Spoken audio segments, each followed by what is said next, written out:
What's up, guys? How you doing? It's Friday night and I'm live, and this is a show where I review movies, the new stuff that's coming out. My apologies. Let me move my mic in front. It's good to see everybody tonight. I hope you're having a great Friday night, hanging out, enjoying yourselves. Be safe out there. Crazy times all around, but that's why we get crazier. Am I right? Let's do the absurdity. We are going to be talking 4 new movies tonight. I'm super excited to talk about them. Of course, we're talking about Wolfman, Henry Danger the movie, Back in Action, and Fire Inside. And I think we should, say hi to everybody who's watching. James, what's up, James from MCD Reviews? Go check him out. He is on Instagram. He's all over, and he has a YouTube. And there's a lot of very cool videos on there. So go check them out if you can. And yeah, all right, let's get started. The Fire Inside. This is the story of Clarissa Shields. She is the first woman to win Olympic gold in boxing, and that was in 2012. And she's also the first woman to win it twice. And she might be the first boxer in like a number of years to have won it too, because they make a big deal about it in this movie. I did enjoy this movie. It's a lot different than what you might expect when you are stepping into a boxing movie. There, of course, as this montage, the boxing's there. Brian Tyree Henry plays her coach. This is a true story, so they followed it very closely. A lot of drama to it. She grew up in Flint, Michigan, and worked from a very young age to build herself up in boxing, only to win the gold by 17 years old. That's insane. That's awesome. And this movie tells her story. I did enjoy it. I had a good time with it. I thought everybody did a really good job in the movie. Overall, the story felt a little long at times. The pacing felt a little off. There were very true things about this, and it didn't flow like a normal movie would in terms of biopic, which is adding, of course, the fantastical of Hollywood and things like that. So this stayed very grounded throughout, but sometimes I felt like that had the pacing suffer a little bit, where you might expect one thing and it just didn't kind of fully come to fruition and it just drug on a little bit. But overall, I mean, it's shot really well. Ryan Destiny, who plays Clarissa in the movie, she did a fantastic job. Brian Terry Henry was a lot of fun. Not a lot of fun, but like he was a good character. Like he's when I say fun, and especially when you have like a really good character actor, especially like that, it's that type of character that when they show up, it's fun. It's fun that they're around. I'm glad that this actor is in this movie. It just feels right, and that was him. Like I didn't expect from the beginning he wasn't sold. How do I say? I wasn't sold on him as a boxing coach. I just didn't really see it.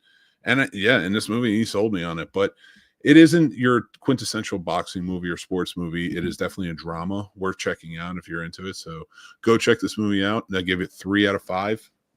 I really did enjoy it. So let's move on to the next one. Henry Danger. Yeah, we're going to talk about Henry Danger, the movie.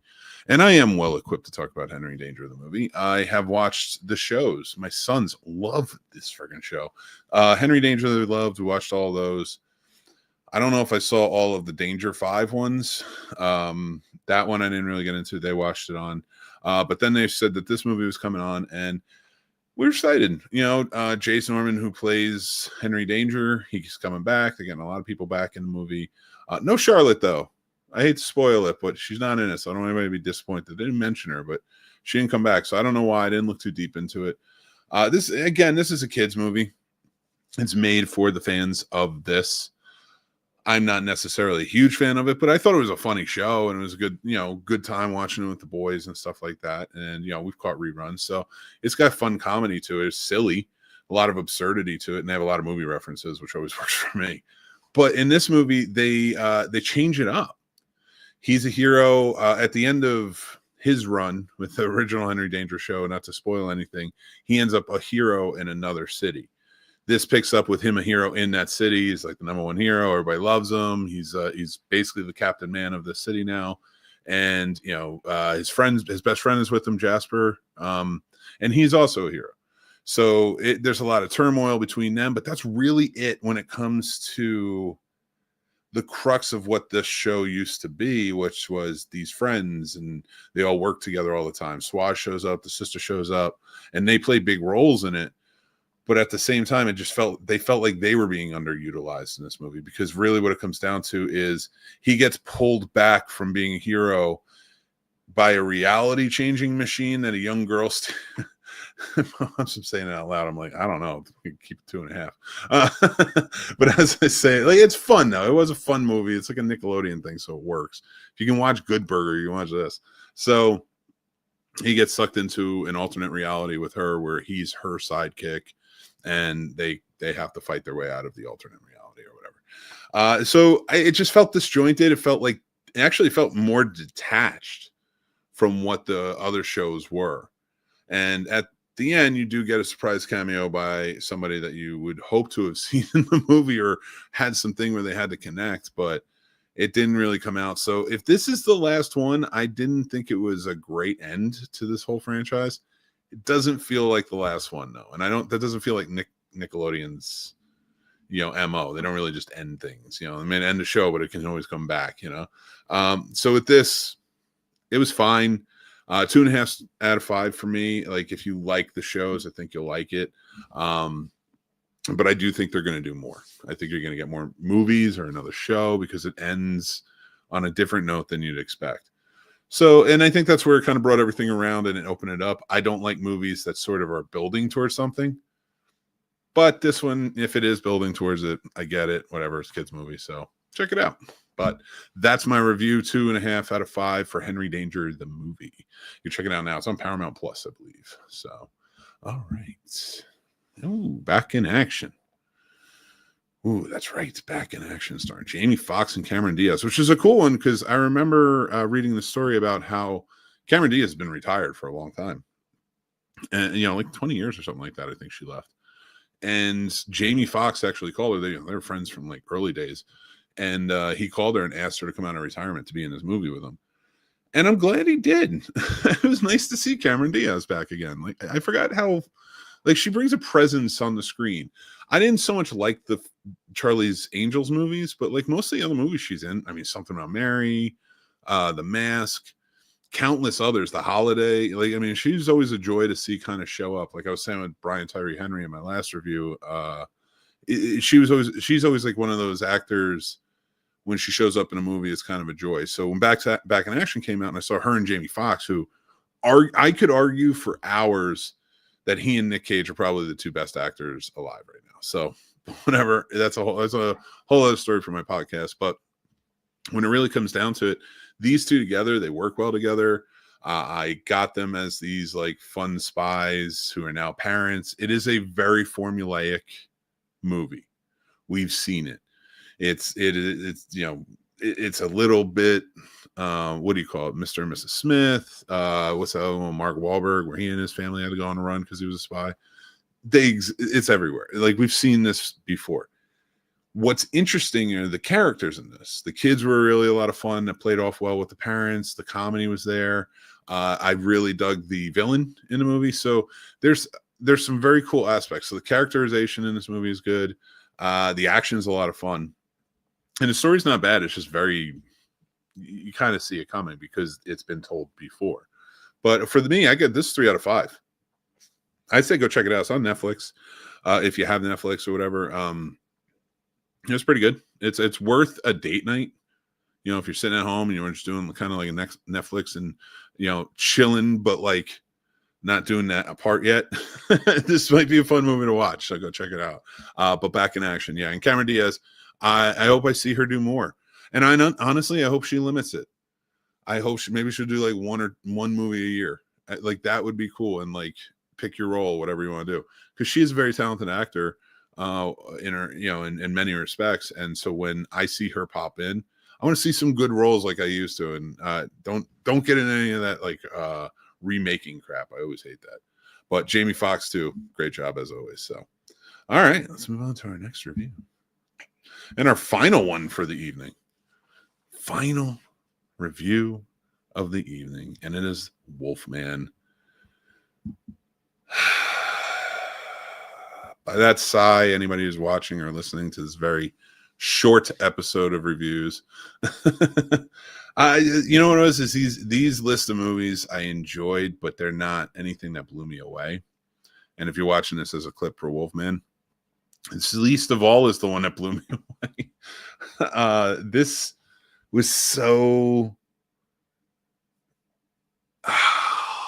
I love the Universal monsters. I love the Universal monsters. I always want Universal monster movies. It's one of those things where I was like, you don't even have to connect the universe. Just keep making movies. I don't care. I can take Dracula movies. What's Dracula doing today? What's Frankenstein doing today? Oh, Frankenstein's son's back. Cool. All right. Stuff like that. Like, I can do it. And with the Universal monsters. But if you're gonna make them, and this is a very broad remake. I would almost call this more of an adaptation of the 40s version. And the concept's not bad. It just isn't fleshed out at all. And that's what bothers me about the story. And I'm not even, I will get to other things about this movie, but about the story just in general, it's so dry. It's everything is attributed to sort of a fever. And give that to you right away because you find that out in the split second when it starts. It's like this fever that affects everyone. And this dude who lives, first of all, I don't even know how this works. He was a kid. Clearly, he grew up with his dad, who is a survivalist. He had to grow. They show him in the beginning being a survivalist with his dad, and then I don't know, 30 years after the time we see him in the beginning, which presumably he still lived with his dad another at least 10, maybe 8, if he was 10 in the movie. And but they say 30 years later, and he's like, I haven't seen my father in 30 years. I was like, where the hell did you go? And also, why can't you fight or load a gun or do anything? Like, it's ineptitude. And it's like, you grew up with this. I found that very unbelievable. The threat starts as soon as they get there. Julia Garner plays the wife in this. I don't think I know her character name off the top of my head. Charlotte. She plays Charlotte, the wife. Of course, Christopher Abbott plays Blake, the husband. And Matilda Firth plays Ginger, the daughter.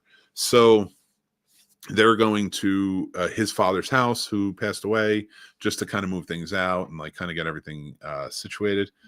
On the way, he sort of gets lost because it's very backwoods trails and stuff like that through the driveway. And the truck that he's driving gets completely knocked over. Something's attacking them. They don't know what. One of the passengers who was showing them where to go. Interesting what happens to him. The family's got to go for their life. And, of course, the father, Blake, gets infected. And that's where, he starts to become the Wolfman. And it's sort of that, that Lawrence Talbot type of feel of like, okay, this family guy is kind of coming back home. And now he's going to become the Wolfman. How does this work? So there's your real connection, that adaptation from the original. But overall, it just didn't land in such a good way for me. It just, Julia Garner, I don't know. I don't know what to make of her. Everything I've seen her in, I'm like, is she a great actor? Or are these just accents that make me think she's a great actor? Because she didn't have an accent in this one, and it did not feel well done. The character felt very hollow, very withdrawn. They didn't touch down on certain things that they would bring up. I realize it's supposed to be about not so much generational abuse, but sort of the generational divide, and also a divide of parenthood and stuff like that. Like, so she brings up in the movie that she doesn't know if she is good at being a mother or wants to be a mother.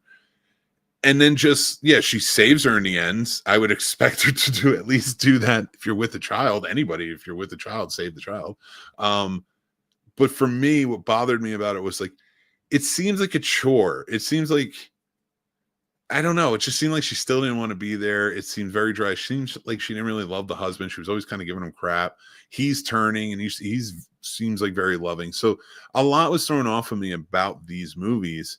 Or this movie and this remake of what they were really trying to say. Also, I like Lee Whannell. I liked the Invisible Man sort of remake or adaptation, even that he did. But and other things that he's been in. this is, or directed, I should say, but this was one that just missed on all cylinders. It was boring from beginning to end. And one thing first of all, no good fight scenes, no real good fight scenes in the movie. That bugged me because I was like, you have two wolfmen, and I guess kind of they're bald, by the way. And there's so much about this movie, but they're bald. They're like bald wolfmen. They don't even look like wolfmen. It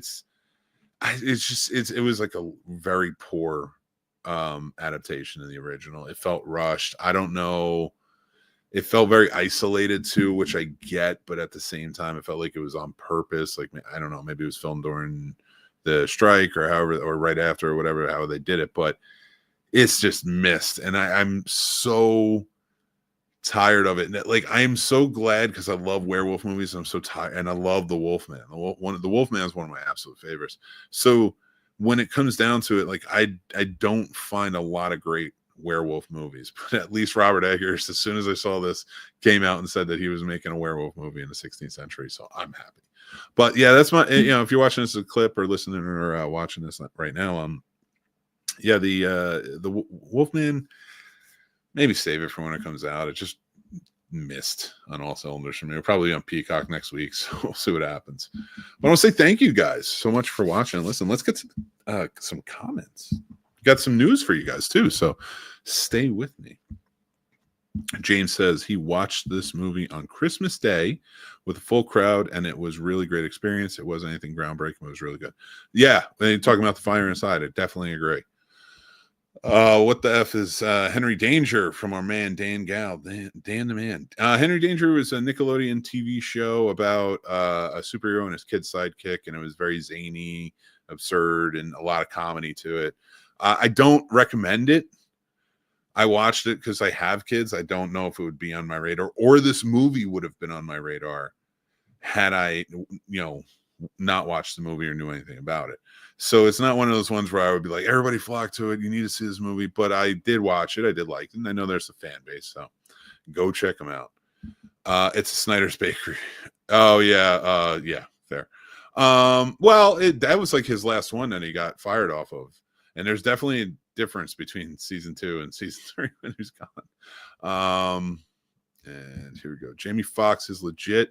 Most talented dude in Hollywood. Yeah, it's hard to and he did one with Tommy Lee Jones not too long ago. I can't think of it for the life of me at the moment, but he played a lawyer. Very well done. He did a great job. James says, I liked Wolfman, but Lee Whannell's weakest movie is pretty much disappointing. Yeah, it just missed for me. Like, I didn't find anything about it for me that makes me want to come back and see it. And that's rewatchability, especially with a horror movie, especially with a Universal Picture product. If you have no rewatchability, I mean, come on. Like, they've given us a lot of rewatchability. I mean, there's at least one Mummy I'll definitely watch over and over again. My friend described it as an incomplete movie. It felt very fast and undercooked. I will tell you this to kind of, it's going to be a bit of a spoiler about Wolfman. I know I gave away some, but just so you guys know, it's this one's kind of the ending. And James, since you saw it, I will say this, but I knew that ending from the beginning. I knew that ending from the poster, because I knew it was going to be him that was the Wolfman, and he was attacking them, and they had to try and survive. I knew there would be, I promise you, from the poster, I knew there would be a shotgun, and she would use it on him. That's how I knew this movie was going to end. And sorry if I ruined it for everybody, but it's really not that great of a movie. She's a role. Watch it. Let me know what you think. But she's a role player who doesn't have the chops, but it's slim picking these days. You're not wrong. Well, it's not slim picking. It's just they only go with the same freaking ones over and over again. I thought the acting was solid, but the writing wasn't really doing anything for them. I mean, some of the acting, yeah, I would definitely agree, but I didn't mind them. I just thought they were very wooden. It didn't and I understand that there was supposed to be contentiousness between them, but I didn't feel contentiousness. I felt like there was no chemistry. Like, the daughter and the father had chemistry, and they were good, but not a lot of chemistry. Like a hey, we became friends and we know how to act, and that's it. You know, so it was just me. The bald man. Listen, bald werewolves just didn't do it for me on this one. But yeah, that's my review of these 4 movies: The Fire Inside, Henry Danger the movie, Back in Action, and Wolfman. I'm going to be back next week. We have some more movies to check out. Section 31's coming out, Flight Risk, a bunch of others. I will be watching them. I will be reviewing them. Oscar time is coming up, and we're going to be hanging out there doing that. So make sure you join in. Let's get into it. I'm going to be doing some Oscar predictions once I get there. Of course, there will be reviews of everything. I hope you guys will be a part of it. Maybe I'll do one of these live reviews of the Oscar movies as I watch, and when I watch them. So thank you guys again so much. I do have a couple things I want to talk to you guys about if I can before I go. Right now, out over on this week, you could check out classic film reviews. So if you like these reviews, you like hanging out, if you're listening to this or whatever, on our YouTube channel, I'm going to make an impassioned plea. I love making these short reviews. I love writing again. I love making stuff, and I'm enjoying it. I'm doing it for me now, and I want to do it if I'm entertaining for you guys, but like not worry about numbers and all that stuff. But if you'd be so inclined to go check out some of them, I do a classic film review series. It is Film Noir Month, and this week we did Suspicion, which I love this movie, early Hitchcock, if you ever get a chance. But it's just like a 2 or 3 minute video. We talk about some behind the scenes, legacy, and things like that. So go check them out. We also have 2 others we're doing because I am on Popcorn and Pints for the next few months, talking about all things James Bond. And we're rewatching all of them. So this week I did a classic film review on Diamonds Are Forever and Live Free and Live and Let Die, which best soundtrack episode. So that's a couple things. Go check that out. And there's plenty of other stuff that we do on the YouTube channel. It's not just those stuff. We have our podcast, which is going to be live at 8 tonight. Hopefully you guys can join in for that. But February 1st, it's very important. I need you guys here with me. We have an awesome lineup. Another fund-a-thon. If you guys know Casters for a Cause, our charity events that we do, we're getting a bunch of podcasters together. We're going to do a 10-hour event starting at 3 p.m. Eastern, Saturday, February 1st. Make sure you're there. We're going to kick things off. We have a lot of great shows joining in. It is going to be a ball. We're going to have a great time. It's going to be zany. It's going to be crazy. It's going to be absurd. And we're going to be ending it talking about Big Trouble in Little China on Stir Division.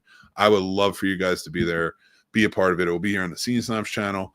All of it, everybody is going to be on there. We'll probably be showing on their channels too. We would love for everybody to be involved. It's for a great cause. The LA wildfires. We're all proceeds that you donate on the GoFundMe are going to go directly over to the American Red Cross, and everything goes to they're helping with the wildfires and such. So with everything going on, I think it's very important to try and help as much as we can. Guys, please let me know what you think about these movies. Make sure to like, comment, subscribe, the whole 9 yards. Let's have a good time with it and just enjoy ourselves. But until next time, I have a show to go get ready for here, people. And it is just going to be a wild, wild time. I hope you guys don't mind, but I'm going to take off. I'm just going to go. I'm stalling because I'm putting up my outro video. Love you guys. Sorry, I'm losing it. Take care of yourselves. Be kind to each other. And I love you.